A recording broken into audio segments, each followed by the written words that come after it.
Sekarang saya ke Pak Mahfud MD kembali. Pak Mahfud MD, ini ternyata untuk menafsirkan apakah perda ini bertentangan dengan undang-undang di atasnya, tadi Pak Sumarsono mengatakan eksekutif bisa melakukannya dikarenakan sudah sangat jelas. Misalnya untuk pembayaran KTP atau KK begitu harusnya pemerintah pusat gratis, sementara perda meminta pembayaran ratusan ribu kepada pemerintah. Kemudian kalau misalnya kita menggunakan kacamata undang-undang saja, bukankah masyarakat nanti juga toh akhirnya yang dirugikan?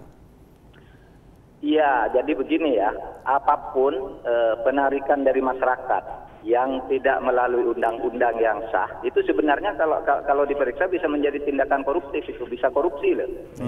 Menarik dana dari masyarakat tanpa mengubah undang-undangnya, gitu, tanpa mengubah perdanya dan sebagainya. Tetapi begini sebenarnya, yang pokok kan begini, sekarang ada dua peraturan yang sama-sama benar menurut rezimnya.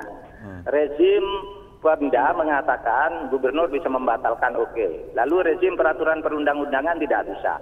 Nah sekarang kalau sudah sama-sama merasa benar, pemerintah pusat merasa benar, lalu Pemda merasa itu tidak benar, lalu masing-masing bersikap, saya tidak tunduk kata pemerintah daerah, lalu mau apa misalnya. Kan gitu soalnya sekarang. Penyelesaian hukumnya bagaimana kalau ada Pemda saya tidak melaksanakan, itu bertentangan dengan hukum perundang-undangan.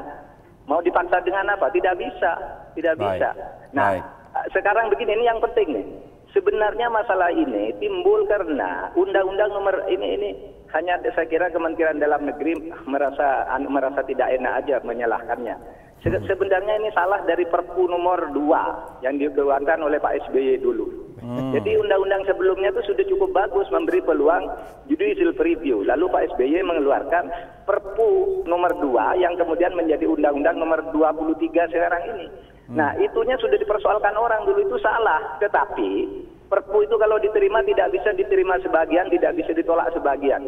Sehingga diterima seluruhnya termasuk kesalahan-kesalahannya. Maka sekarang Kementerian Dalam Negeri menerima beban seperti ini yang dulu tidak pernah menimpa itu. Gitu. Apakah Pak Mahfud artinya apabila ada pemerintah daerah yang melakukan perda yang bertentangan dengan undang-undang melakukan pungutan padahal secara pusat tidak boleh melakukan pungutan, ini seharusnya pemerintah melakukan pendekatan secara hukum begitu kepada mereka karena Anda mengatakan ada indikasi tindakan korupsi. Iya, seharusnya begitu, seharusnya begitu. Nah, tentu itu memerlukan birokrasi pelaksanaan hukum itu yang cepat gitu, tidak bertele-tele. Itu semuanya perlu prasyarat. Tetapi aturannya setiap pungutan masyarakat yang tidak dipertanggungjawabkan, tidak didasarkan pada suatu peraturan yang sah itu korupsi, apalagi digunakan untuk kepentingan negara. Baik. Gitu. Saya ke Pak Robert sekarang, implikasi dari perda-perda bermasalah ini untuk ekonomi, untuk masyarakat, untuk pembangunan apa, Pak? Yang pasti kalau untuk ekonomi, untuk bisnis tidak efisien dong. Pungutan yang banyak, yang di luar perhitungan dan di luar kepastian terkadang Mas Roring. Di luar pengusaha itu membutuhkan kepastian. Dalam soal pungutan, dalam soal perizinan dan sebagainya, pasti itu menambah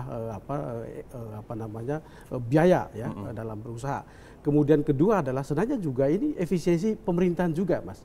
Karena seringkali banyak sekali yang diurus, banyak sekali yang kemudian diberlakukan ya regulasinya, membuat pemerintah kita kehilangan fokus gitu. Sebenarnya membangun apa sih? Membangun ekonomi daerah berdasarkan uang pemerintah daerah saja, APBD, atau perspektifnya itu jangka panjang, Mas.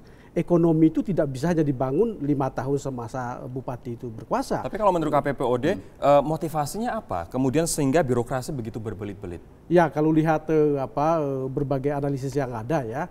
Pertama tentu pemerintah daerah itu senang dengan semakin meningkatnya PAD. Karena itu prestisnya juga, Mas Roring. Seringkali hadir dalam pertemuan-pertemuan regional atau pemerintahan begitu ya. Dan yang diceritakan di sana soal seberapa besar nih rasio PAD-mu terhadap total APBD. Dan itu kebanggaan. Semakin tinggi rasio PAD dianggap semakin mandiri secara fiskal, semakin otonom dia gitu. Padahal kalau dilihat dari substansi, kemandirian fiskal, otonomi fiskal, tetapi masyarakatnya yang ditekan. Gitu ya.